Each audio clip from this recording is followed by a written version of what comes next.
You have to have a program that is geared specifically to the community that you want to serve. You have to have someone from that community to be able to steer and guide the message and take the message to that community because they're a part of that community.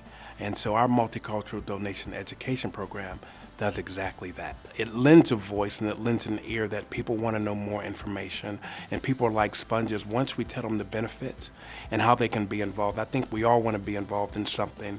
And my message is, if you're going to be involved in something, why not organize tissue donation? Where there are people, there's a message for us to spend time sharing the importance of eye, organ, and tissue donation. Every opportunity is an opportunity. So if there are 5 people, that's an opportunity for us to educate, because we educate those 5 and they educate another 5, and so on and so on. Another way to ensure that our message goes forth is to allow an open forum so that our community can ask questions.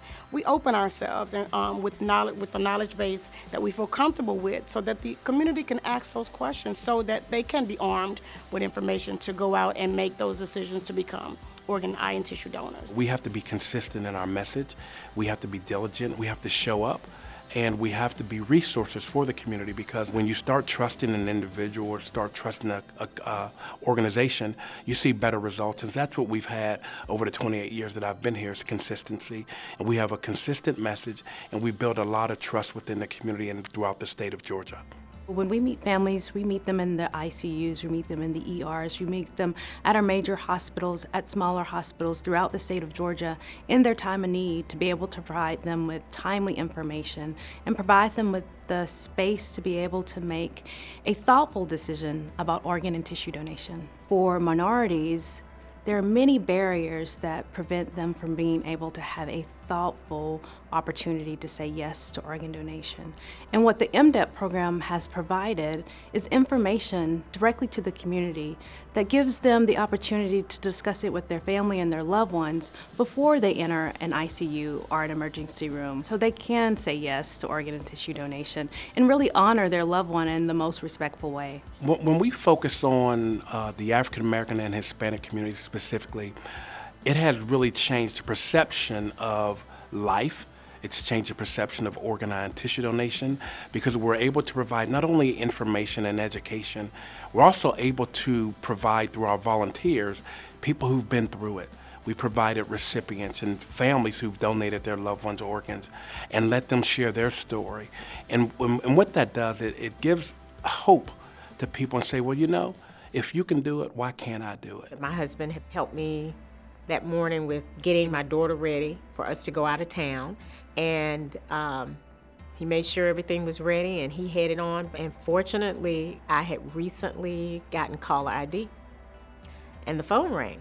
I wasn't familiar with Wellstar, just wasn't familiar with that hospital, but something told me to answer. And then that's when I found out he had been in an accident. And we finally got to the hospital, and I learned of his circumstances. I knew that he was still alive, but had gone into surgery. I realized that his situation was critical. A little later that day, I got an opportunity to meet Bobby Howard, and that's when I learned about the possibility, or at least considering, my husband becoming an organ donor. Life is precious, in that at some point in time that we have to make a decision on what we want to do with our life. And if we sit by and do absolutely nothing, 0 lives will be saved. My father realized that he knew that Stan wanted to be an organ donor, and he showed me his personal license, and he said they had talked about it. That's when I agreed, and in the background, they were already trying to look for, possible matches, and that's how I learned, more about LifeLink. Most families, they want their loved one to be remembered, honored, and respected. And one way to do that is to honor the decision to be an organ donor on their driver's license. And that's another thing that MDEP is able to provide for them to be comfortable and to trust when they put their name on their driver's license, that we're going to do everything possible to honor their loved one's wishes. The fact that he could help others as a result of his death, that would be something that he would like to do. We're able to help that family and give them the option of helping other people live. And that's the exciting part. And then the follow-up, being able to work with these families, give them information about what organs were able to be transplanted, and how the recipients are doing. And it helps families through that grieving process. I heard from everybody that received an organ from him, all the way down to the last person, the person who received his heart. I was able to tell my daughter those stories because she was only 8 months old. I think that helped both of us with the healing process as to the loss of his life. There's a need for not only African Americans, Hispanic, Caucasians, everyone. There is a need for people to learn about donation, be educated, make an educated decision to talk to their families about donation. As a former football player with the Tampa Bay Buccaneers, I thought that was my life's purpose. I was going to be this great athlete. When I was found out that my kidneys failed and I had to start dialysis, and when I received my transplant, I knew this was my purpose. I knew this was my purpose, to serve others, to help others understand how important life is that we all have the ability to give life to someone else. And that's what I want to do.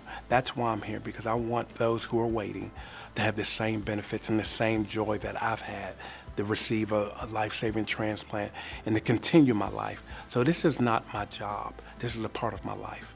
It is one of the simplest things that we can give. Why not? Why not be a donor? Why not change a life? Why not leave a legacy? To be able to say yes and give life to someone, that is honorable, and we commend you and we honor your loved ones for being able to save lives through organ and tissue donation. It will help your families with the grieving process, especially if you have children. Knowing that their parent was a hero. They may have saved 5 to 7 lives. For anyone who is faced with the decision to donate your organs or your family members' organs, LifeLink is the organization for you. The information about the process, what to expect, they're there and a constant resource. My husband passed in September of 2000, and I am still connected with Bobby Howard and the LifeLink organization. If you are out there and you are thinking about becoming an organ and tissue donor, let me tell you from my standpoint, as a 28-year kidney recipient, you have the power to make a decision to save and affect so many lives. So please consider becoming an organ and tissue donor today and become someone's hero.